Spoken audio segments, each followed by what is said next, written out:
Live from New Delhi, you're watching DD India News Hour, India's voice to the world. I'm Preeti Kaur. Coming up in the next 1 hour, a mega celebration of textile, trade, technology and tradition as Indian Prime Minister Narendra Modi inaugurates Bharat Tex 2024. Israel, United States, Qatar and Egypt come to an understanding of basic contours of a hostage deal for a temporary ceasefire in Gaza. Prime Minister Netanyahu casts doubt. India needs 152 more runs to win in the 4th Test match against England.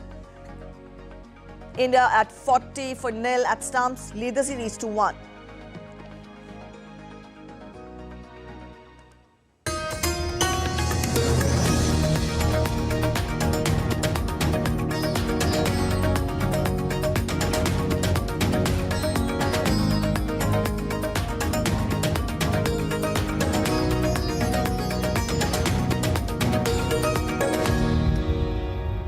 Israeli delegation will depart this week to the Qatari capital of Doha to continue the talks over a Gaza truce deal. The follow-up would be taken up after basic contours of a hostage deal for a temporary ceasefire in Gaza was agreed. The meeting was attended by chief of Israel's spy agency Mossad and domestic security service Shin Bet, along with mediators from the United States, Qatar and Egypt. According to sources, a follow-up round would be held in Cairo. However, there is no confirmation from Israel, Hamas or Qatar. Israeli Prime Minister Benjamin Netanyahu on Sunday said that it was not clear yet whether a hostage deal would materialize from the ongoing talks. He added that Hamas needed to come down to a reasonable situation for a deal. He said this as its Israeli Security Cabinet is expected to approve military plans for Rafah, including evacuation of over 1 million displaced Palestinian civilians who have been sheltering there. Updates now on Russia-Ukraine conflict. Ukrainian President Volodymyr Zelensky said that Russian forces will attempt to conduct another offensive in Ukraine in late May or summer. He added that we will prepare for Russia's assault. Russia will prepare counter-offensive actions in the beginning of summer or at the end of May, if they can, that is. They will prepare, we will prepare for their assault. Their assault that began on October 8th has not brought any results, I think. We from our side will prepare our plan and will counter their actions. The critical moments will be the elections in the United States, and only then we will understand what will happen in regards to this after the elections. U.S. National Security Advisor Jake Sullivan underscored the United States' commitment to delivering of weapons and ammunition to Ukraine rapidly and efficiently on Sunday. The United States will continue alongside our allies and partners to try to get Ukraine all of the tools and capabilities that it needs to be able to conduct this fight as rapidly and as efficiently as we possibly can.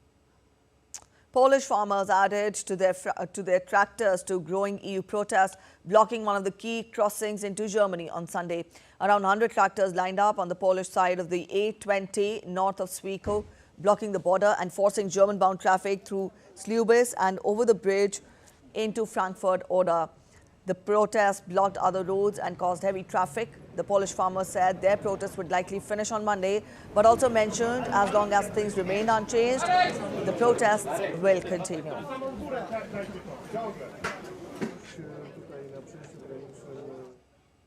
A day after Ukraine marked its second anniversary of Russia's full-scale offensive, Kyiv held the year 2024 forum to discuss the year ahead. Defense Minister Rustem Umerov said that 50% of Western arms deliveries were delayed. Meghu Milim has more on this. Ukraine's top officials took part in the year 2024 forum on Sunday and laid out the country's goals for the year ahead. Mikhailo Fedorov, the Minister of Digital Transformation, reiterated Kyiv's goal of producing 1 million drones. And Alexander Kamyshin, the Minister of Strategic Industries, said Ukraine's defense capabilities will increase sixfold this year. But Ukraine's Defense Minister Rustem Umerov gave a grim account of Western military aid. He said 50% of arms deliveries were not being delivered on time. Since the situation is always dynamic, at the moment, commitment doesn't constitute delivery. 50% of commitments are not delivered on time. So which means that in the mathematics of war, we look to the enemy. Their economy is almost 2 trillion. Zelensky's peace formula was also discussed ahead of the peace summit to be hosted by Switzerland this year. Zelensky's chief of staff, Andriy Yermak, said Ukraine and its foreign partners could invite Russia to the summit if it was willing to discuss an end to the war on Kiev's terms. Now, Zelensky held a press conference after the forum where he appealed for more support from the United States. He said Ukraine was in need of aid within a month. He also gave a rare account of troop losses, saying 31,000 Ukrainian soldiers have been killed since the start of Russia's full-scale invasion. Перший саміт інаугураційний. I hope the first summit, the inaugurational one, will take place as per today's information in the spring. We cannot afford to lose the diplomatic initiative. It will take place in Switzerland. We would like the second summit to take place somewhere else on the European continent. В Швейцарії. Megumi Lim in Kiev reporting for DD India. Let's get you updates from US now. Former US President Donald Trump is moving forward with campaigns that challenge current President Joe Biden.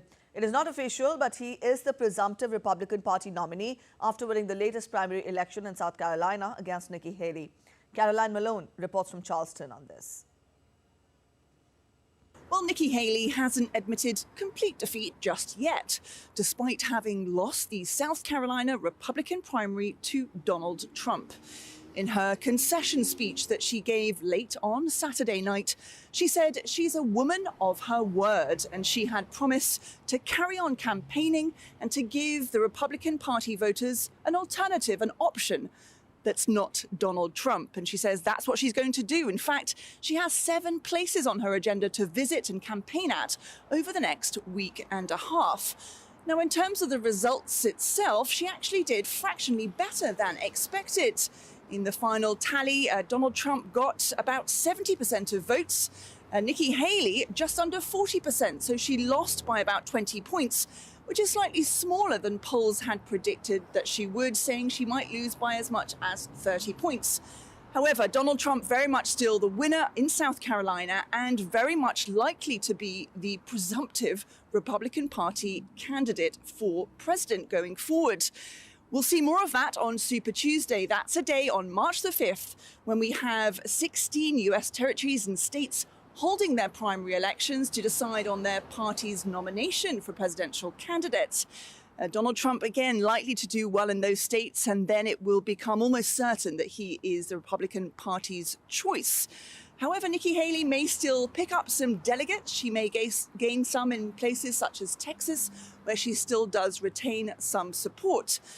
For Donald Trump, though, moving forward, he is already calling it certain, saying that he is the Republican Party's candidate and moving gender items towards campaigning against President Biden right now, calling out President Biden for what he calls bad action on the economy, saying he's going to fix the economy for people, also crack down on border security. Caroline Malone in Charleston, South Carolina for DD India. After defeat to Donald Trump in South Carolina, Nikki Haley looks ahead to Michigan and Super Tuesday. The Michigan presidential primary will be held on Tuesday. The candidates on the Democratic ballot are Joe Biden, Tremaine Phillips, and former candidate Marianne Williamson. Now, the Republican ballot includes Donald Trump, Nikki Haley, and with his win on Saturday in the first in the South contest, Trump has now swept every primary or caucus on the GOP early season calendar that awards the delegates. His performances have left little maneuvering room for Haley, his former UN ambassador. Belarus's President Alexander Lukashenko confirmed on Sunday that he will stand for re-election in 2025. Lukashenko made his comments after voting in parliamentary and local council elections denounced by the United States as a sham.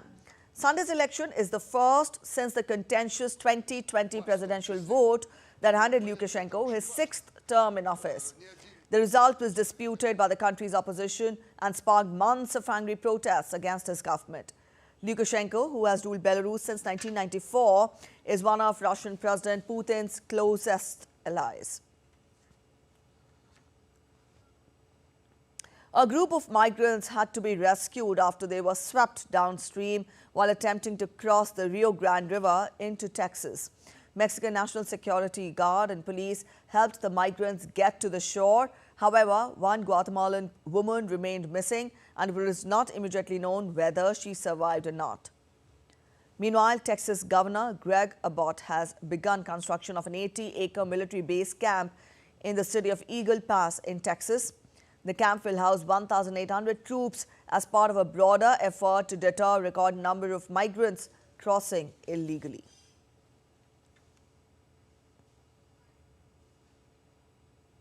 Former Brazilian President Jair Bolsonaro gathered thousands of supporters amidst accusations that he plotted a coup to stay in power. Former Brazilian president called the rally after being targeted by a police raid earlier this month investigating an alleged coup attempt.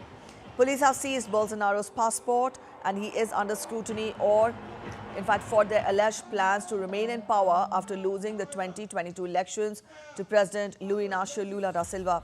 Bolsonaro denied the accusations and said that he was being persecuted, adding that the draft decree was based on the constitution.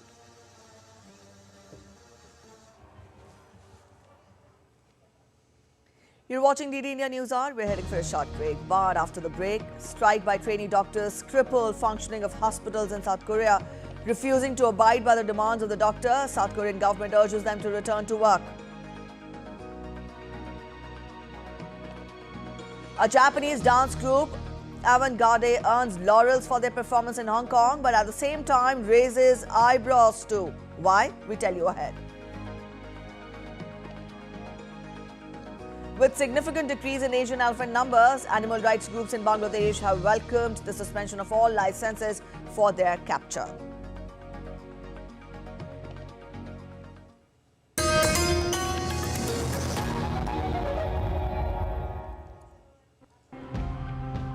What happens when the equilibrium is disrupted or too much technology, even if it is green? And how does all of this impact human lives? When we moved into regenerative agriculture, so as Nanti for the last 20 plus years, we've been doing chemical-free organic agriculture as such. India's first all-women waste management team as waste collectors, supervisors, drivers and managers. Together, they handle the refuse of an entire Chennai neighborhood. Jute is actually such a crop that it can fix the atmospheric carbon dioxide, and within 120 days it can absorb 15 tons of carbon dioxide per hectare. Everything we produce here stays in our community. We don't want to sell our energy to the big companies. We want affordable, climate-friendly electricity for all our citizens.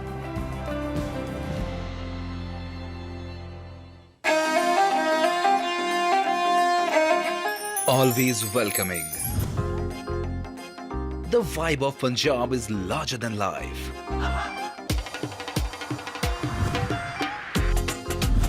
Warm up to grandeur that's beyond compare.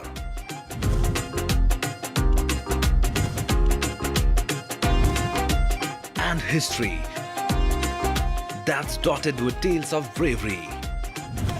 Smiling soul of India, where music, art, cuisine and culture comes together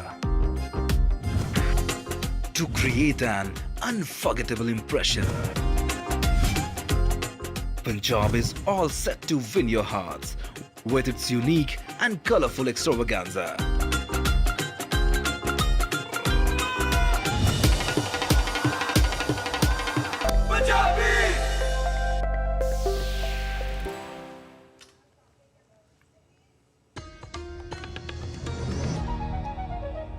Welcome back after the break. You're watching DD India News Hour and I'm Preeti. Let's continue getting you more international updates. Tuvalu announced Felipe Theo as its new Prime Minister after he was elected unopposed by lawmakers in the Pacific Island nation. Felipe Theo, who was Tuvalu's first Attorney General, has received unanimous support from the 60 lawmakers. Former Prime Minister Kausea Natano lost his seat in the general election on January 26th. Amid a geopolitical tussle for the influence in the South Pacific. Earlier, Tuvalu election officials said that only one nomination had been sent to the Governor General He said the Governor General would make an announcement after a formal vote by the lawmakers on Monday.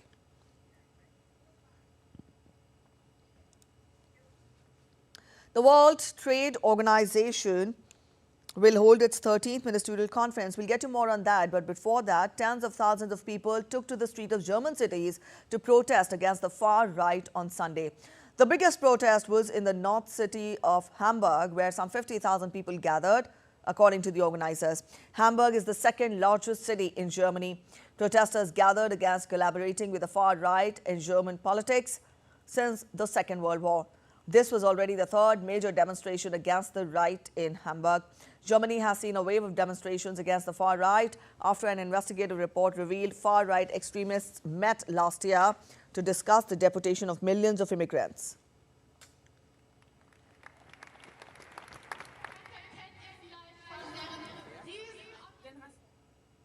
The World Trade Organization will hold its 13th ministerial conference from the 26th to 29th of February in Abu Dhabi in the UAE.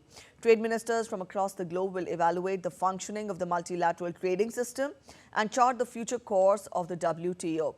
Dr. Thani bin Ahmed Al Ziyaudi, UAE's Minister of State for Foreign Trade, will chair the conference. Ahead of the meeting, the G33, a coalition of 47 developing countries including India, urged the WTO to advance agriculture trade negotiations at the 13th WTO Ministerial Conference. The group expressed concerns about the lack of progress, particularly regarding food security challenges faced by developing nations. They emphasized on the urgency for action, citing Food and Agriculture Organization's projection of nearly 600 million people facing chronic hunger by the year 2030. The G33 called for a permanent solution on public stock holding for food security purposes. They urged members to reach a decision regarding the special safeguard mechanism by the next ministerial conference. The G33 also highlighted the necessity to preserve special treatment for developing countries and consider non-trade concerns in future negotiations.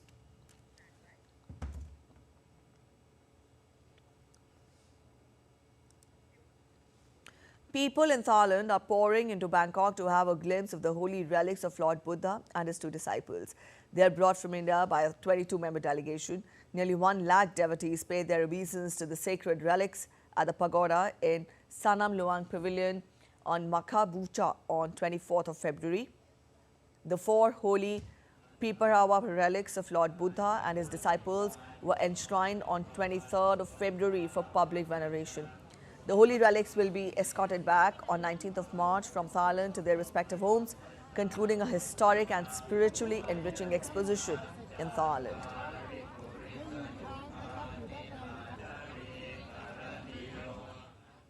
Armed police forces worked for 9 hours to restore traffic on the Sichuan-Tibet highway in Chengdu City, southwest of China, after a heavy snowstorm disrupted traffic. The Chinese People's Armed Force dispatched officers, soldiers and rescue equipment to the site. Despite high altitude and low visibility, the forces cleared over 70,000 cubic meters of snow, restoring traffic in all the affected sections at around 6 p.m. on Friday. Political instructor Ni Wedong urged drivers and passengers to pay attention to weather and choose the right time to travel.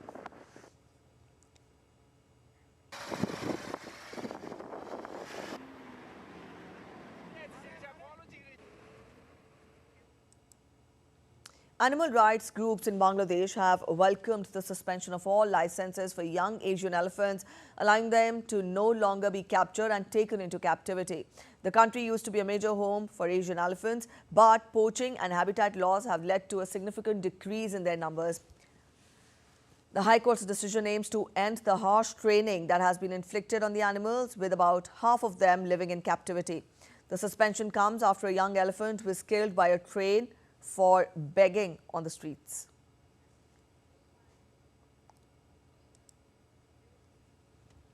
In South Korea, hundreds of doctors rallied on Sunday to protest a government plan to increase medical school admissions. The government plans to raise medical school admissions by 2,000 from the 2025 academic year, aiming to add 10,000 more doctors by 2035. The association has requested the government to cancel the plan, saying that higher medical school admissions will only lower the overall medical education level in South Korea and will not solve the medical resources imbalance. Meanwhile, the country's vice health minister said that the doctors might face suspension of their licenses or other legal repercussions if they do not return to work by March. In response, the association warned of continued protests if the government insists on the policy.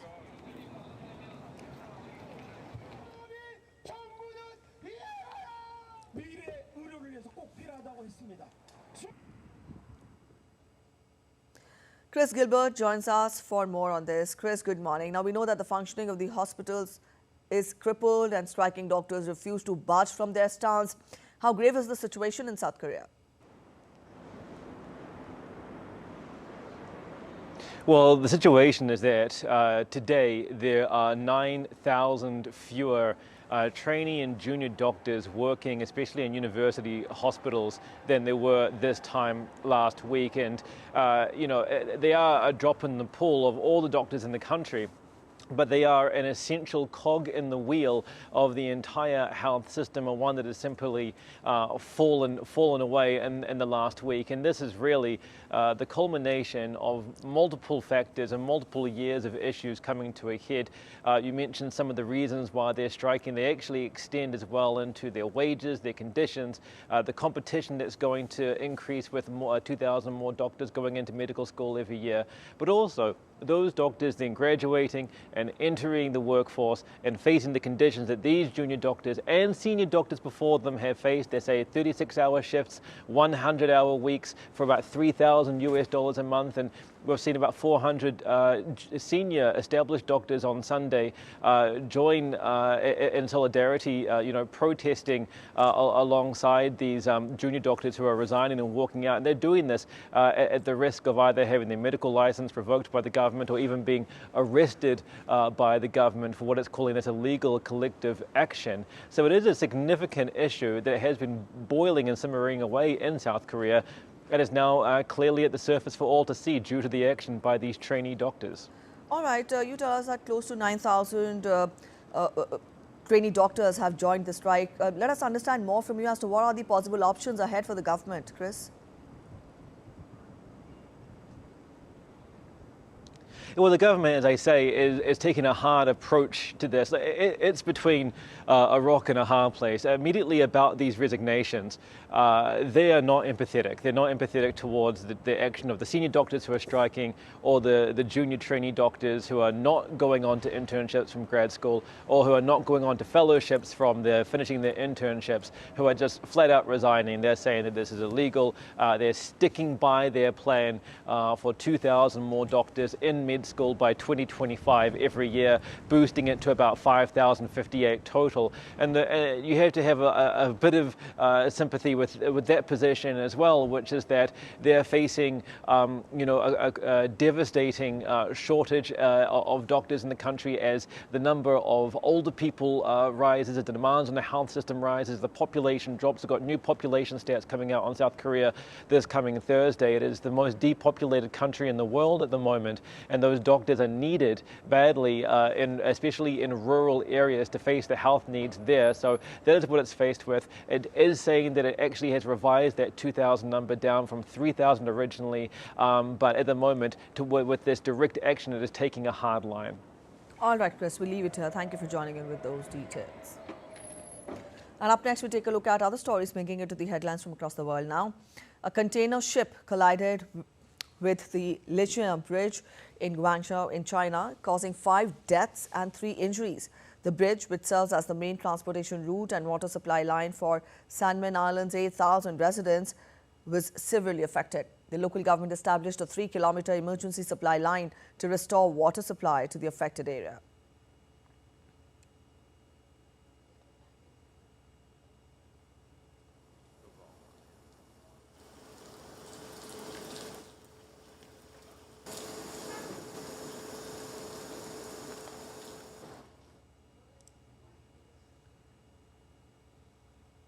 Mexico City's jacaranda trees are a symbol of spring, and they're repeatedly impacted by climate change. Researchers at UNAM are investigating the early bloom phenomena pointing to rising temperatures as the main cause.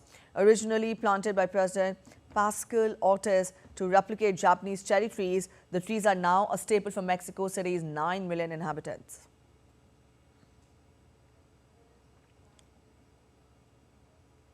Researchers have discovered an 11,000-year-old stone wall in the Baltic Sea off northeastern Germany, believed to be at least 10,000 years old. The wall was built for reindeer hunting, and researchers are searching for ambush area and flint tools, potentially aiding in dating weapons and luminescence measurements.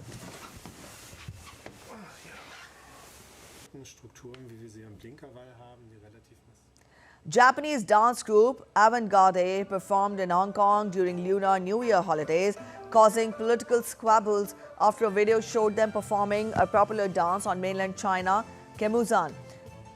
Professor Anthony Fung praised Avant-Garde's adaptation and their popularity on YouTube.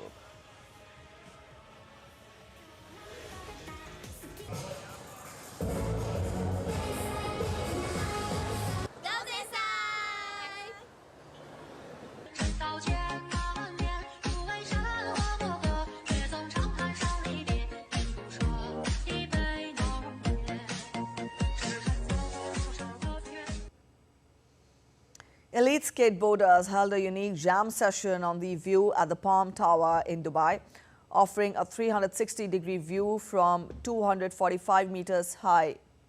The event took place before the World Skateboarding Tour Park event at Dubai Harbour, with Dubai also set to host the WST Street Competition from 3rd to 10th of March. British singer and songwriter George Michael is being honoured with a personalised collectible coin by the Royal Mint. The coin, designed by artist Sandra Diana, pays tribute to Michael's 1987 hit single Faith. Michael, who died in 2016, was a global superstar whose work has inspired generations. The Royal Mint's Music Legends series, which has previously honoured David Bowie, Elton John and Queen, will be available for purchase from February 26th.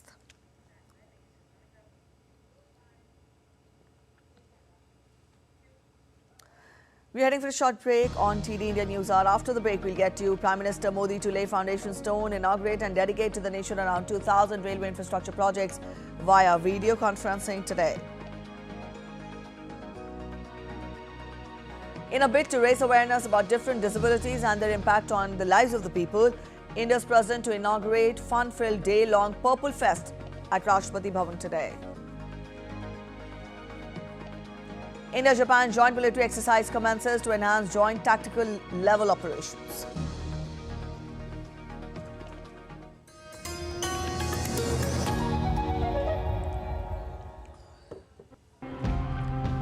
What happens when the equilibrium is disrupted or too much technology, even if it is green? And how does all of this impact human lives? When we moved into regenerative agriculture, so as Nanti for the last 20 plus years, we've been doing chemical-free organic agriculture as such.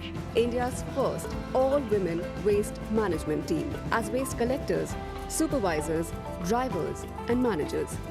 Together, they handle the refuse of an entire Chennai neighborhood. Jute is actually such a crop that it can fix the atmospheric carbon dioxide, and within 120 days it can absorb 15 tons of carbon dioxide per hectare. Everything we produce here stays in our community. We don't want to sell our energy to the big companies. We want affordable, climate-friendly electricity for all our citizens.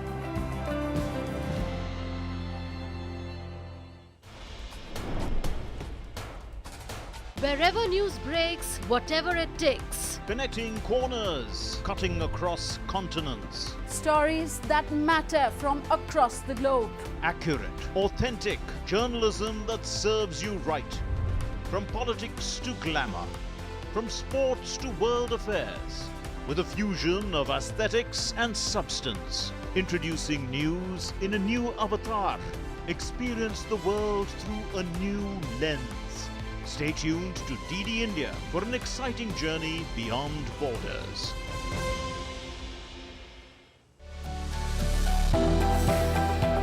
Turning crisis into opportunity. transforming ideas into action. Stories of real change. Tales of sustainable solution. This series is going to tell stories of such changemakers. Watch Changemakers on DD India.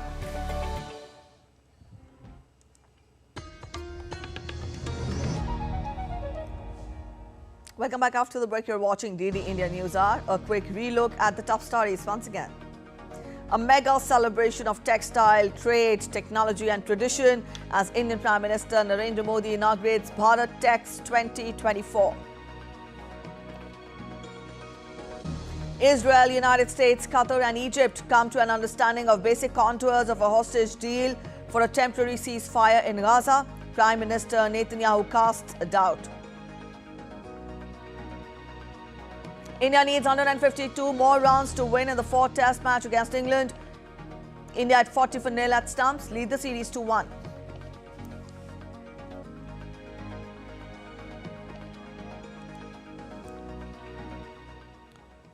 An unabated and unabashed hard power show of capability and intent, Balakot airstrike conducted by Indian Air Force targeting a Jaish-e-Mohammed facility in Pakistan's Khyber Pakhtunkhwa region.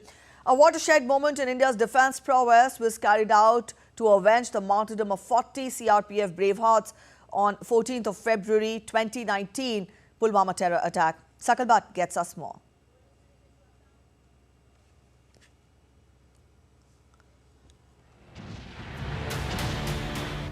अभी पुलवामा हमला हुआ तो भारत के वीरों ने जो काम किया ऐसा काम दशकों तक कभी नहीं हुआ। हमारे वीरों ने आतंकियों को उनके घर में घुस करके मारा। The Balakot airstrike carried out by the Indian Air Force marks its 4th anniversary on February 26, 2024. It was a punitive strike conducted by Indian Air Force on Jaish-e-Mohammed terrorist facility in Pakistan's Khyber Pakhtunkhwa region, conducted on 26th of February 2019. Codenamed Operation Bandar, it was in retaliation for the Pulwama terror attack of February 14, 2019. On 14th February 2019 afternoon, martyrdom of 40 Central Police forces shook the entire nation. Jaish-e-Mohammed suicide bomber rammed an explosive-laden car into a CRPF convoy at Lithipura in the Pulwama district of Jammu and Kashmir of India. A week and few days later, Indian forces avenged this dastardly terror attack.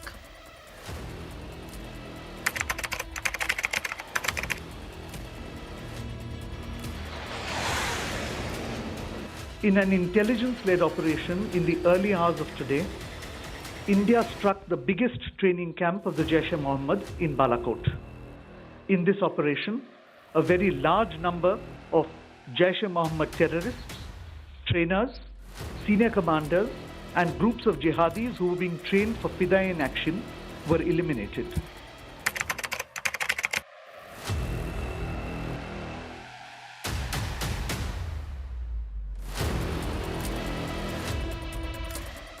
At around 3:30 a.m. on February 26th, the Indian Air Force fighter jets flew from the Gwalior Air Force Base and entered into Pak-occupied Kashmir. The jets demolished the Jaish-e-Mohammed terror camps in Balakot in the Khyber Pakhtunkhwa province of Pakistan. The entire operation lasted for about 21 minutes.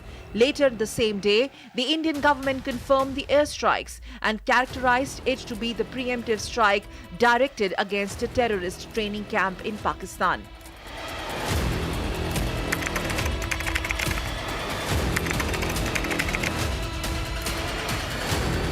A total of 16 aircraft, at least 6 each armed with Spice 2000 and Crystal Maze missiles with penetrator warheads, crossed the line of control and flew into Pakistan-occupied Kashmir. They hit Balakot terror camp. Warheads were dropped on 3 targets in Balakot by Indian Air Force's Mirage 2000s. The target camp was approximately 80 kilometers from the line of control. Indian forces ensured 0 civilian casualty.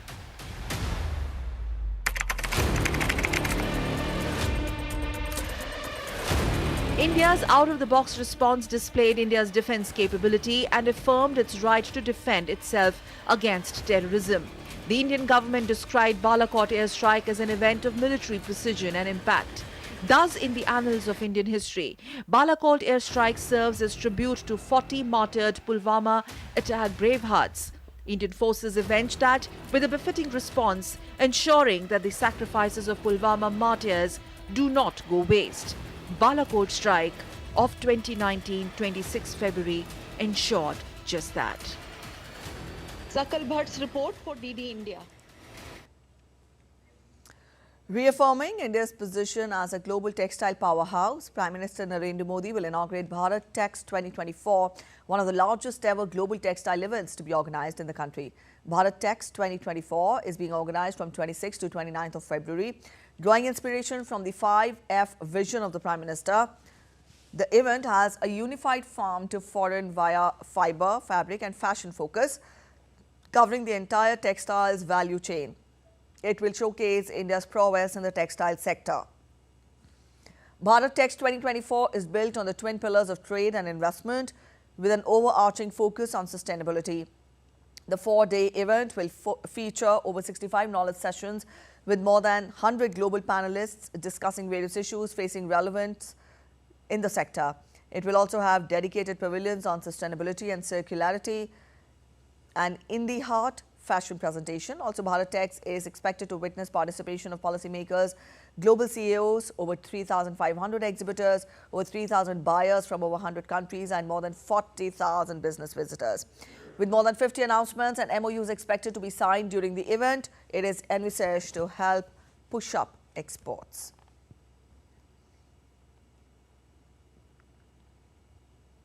All right, to get us more on this, we have DD India correspondent Dibendu Mondal. Dibendu, we've just given a broad outline of how significant and important is Bharat Tex 2024. You spell out more details, get us the details of what all is lined up in the textile extravaganza that is going to begin today.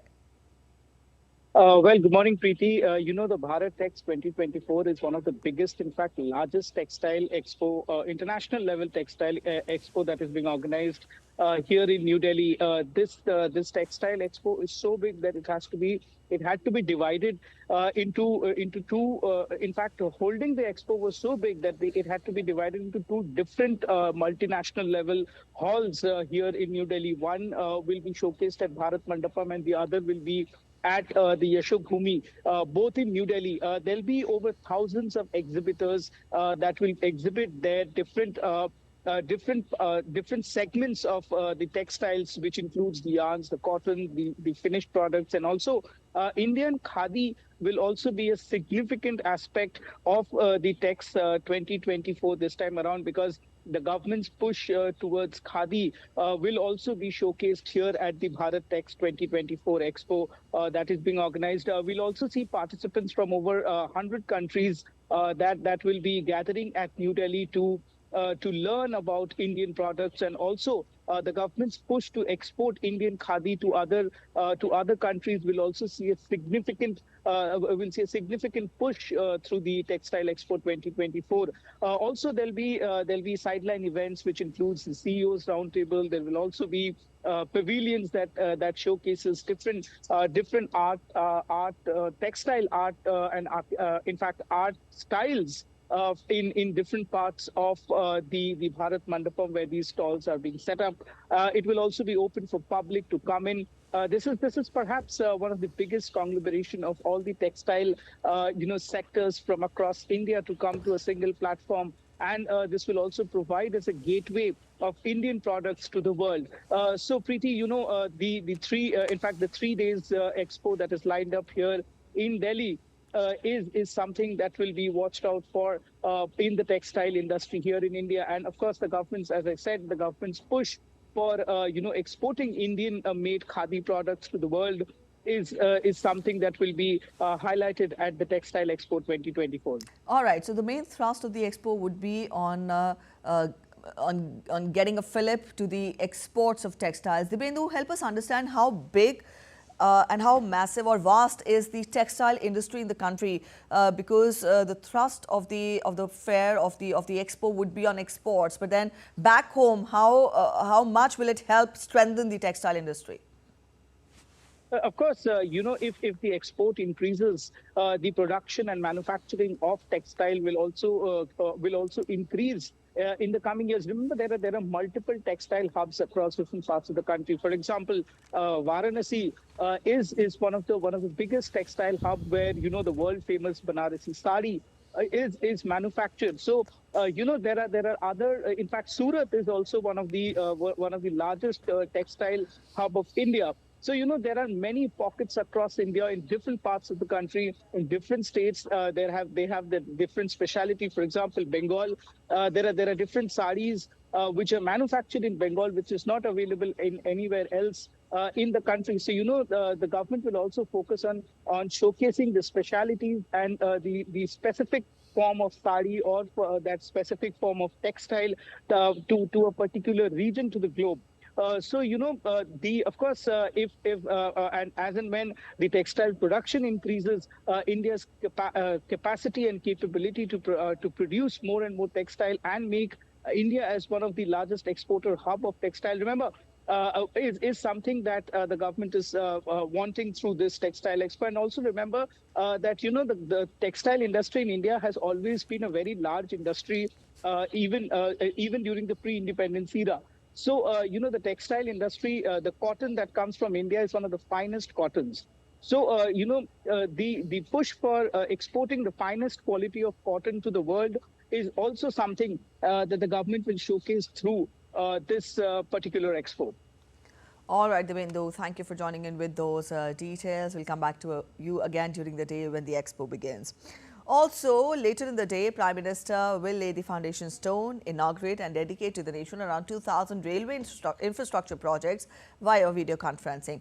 Prime Minister will lay the foundation stone for redevelopment of 553 railway stations under Amrit Bharat Station scheme.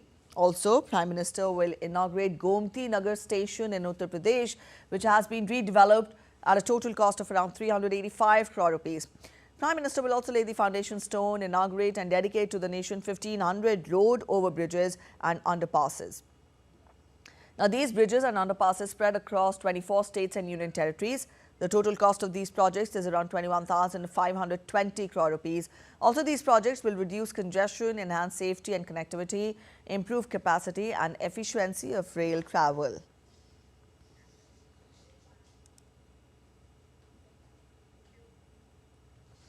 Thailand's Deputy Prime Minister and Foreign Minister Panpri Bahida Nukara arrived in India's capital New Delhi on Monday for a 4-day official visit to India.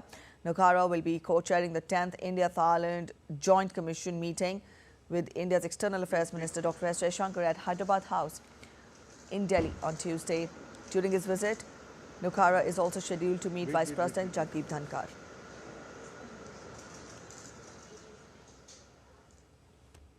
Foreign Secretary Vinay Quatra on Sunday welcomed permanent representatives of different nations to the United Nations on their visit to India. Discussions covered strengthening multilateral efforts to meet contemporary global challenges. The Foreign Secretary highlighted India's active engagement at the UN and also work in championing the interests of the Global South.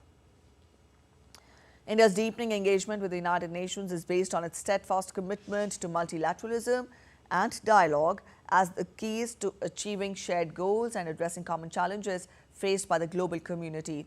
The MEA said in a statement, India strongly believes that the United Nations and the norms of international relations that it has fostered remain the most efficacious means for tackling today's global challenges. After the success of the International Purple Fest 2024 in Goa, the Department of Empowerment of Persons with Disabilities under the Indian Ministry of Social Justice and Empowerment is organizing a fun-filled day-long Purple Fest at Rashtrapati Bhavan on Monday. President of India, Draupadi Murmu, will inaugurate the event. This fest aims at raising awareness about different disabilities and their impact on the lives of the people. The Purple Fest will stall the organizations working in the field of accessibility, inclusion and disability rights. Beyond the festivities, visitors will also embark on a journey of discovery through the Rashtrapati Bhavan Museum, enriching their minds while embracing the ethos of inclusivity.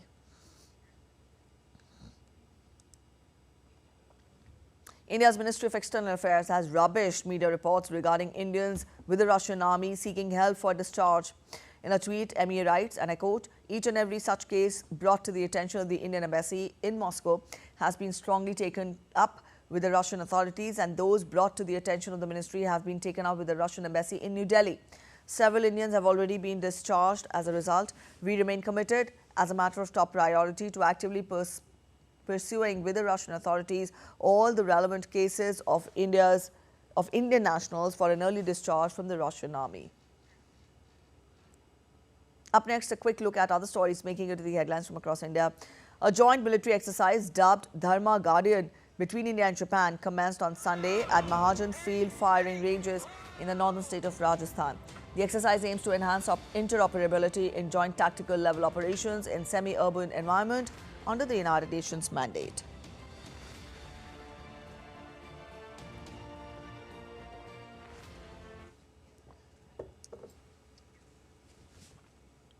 The Indian Army has established the Sheena Cultural Center cum Museum in Dawar in North India's Kashmir. The center is the first ever museum dedicated to Doordarshan tribe of Jammu and Kashmir. A blend of cultural and digital displays highlighting the history of the Sheena community is on display at the museum.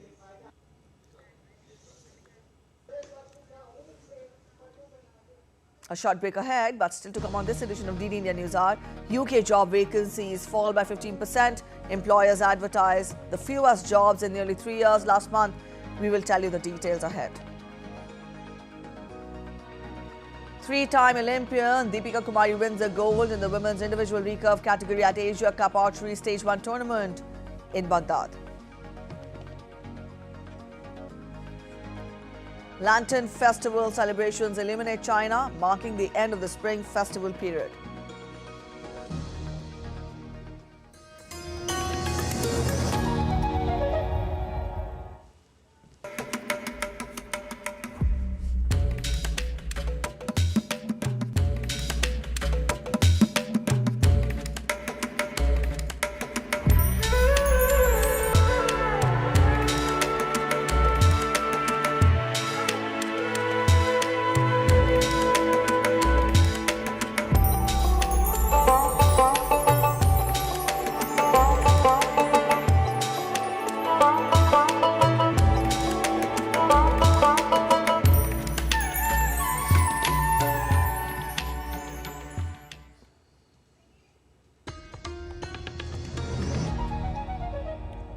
Welcome back. After the break, you're watching DD India News Hour. British employers advertised the fewest jobs in nearly 3 years last month, with numbers down by 15% from a year ago. Data figures companies showed on Monday, adding to the signs that the labour market is cooling.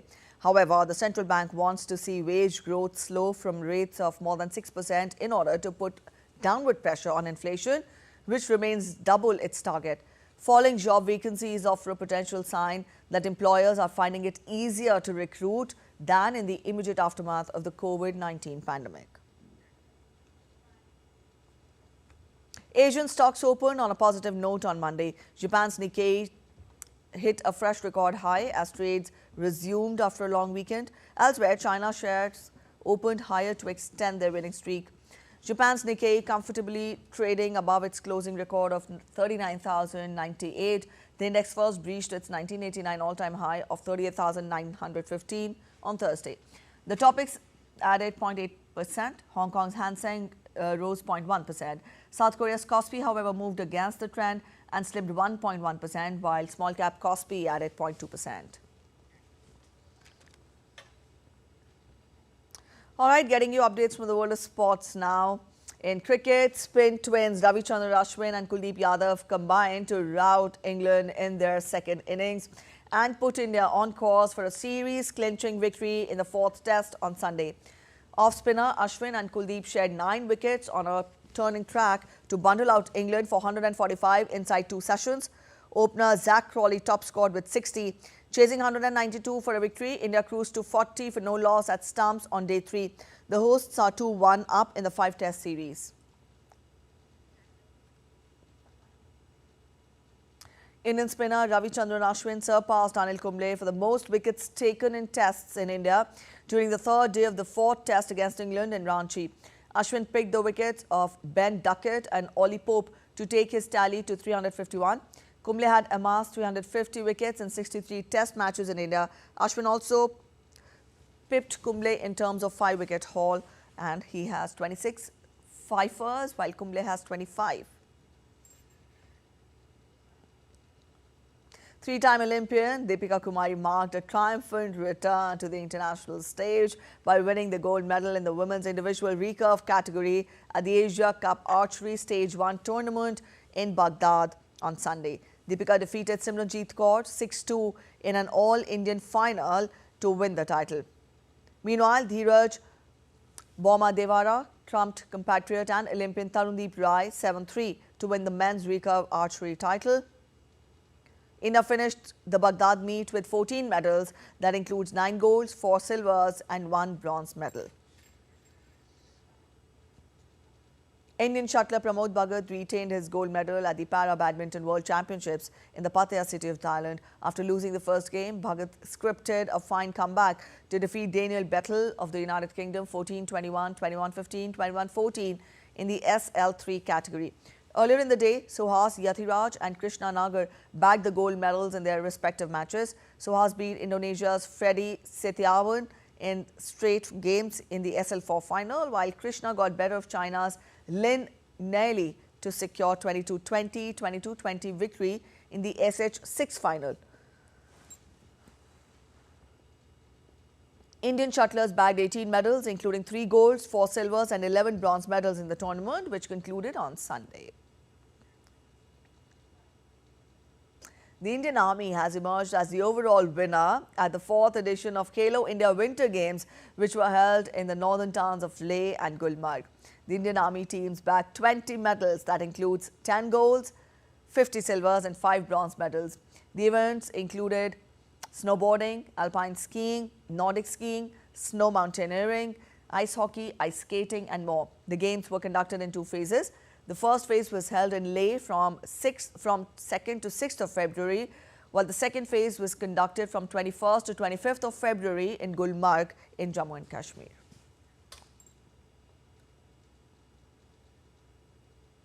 China's Lantern Festival, celebrated on the 15th day of the first month, marks the end of the spring festival period. It brings families together to appreciate the first full moon of the Chinese New Year and admire illuminated lanterns, enjoy traditional performances and participate in festivities.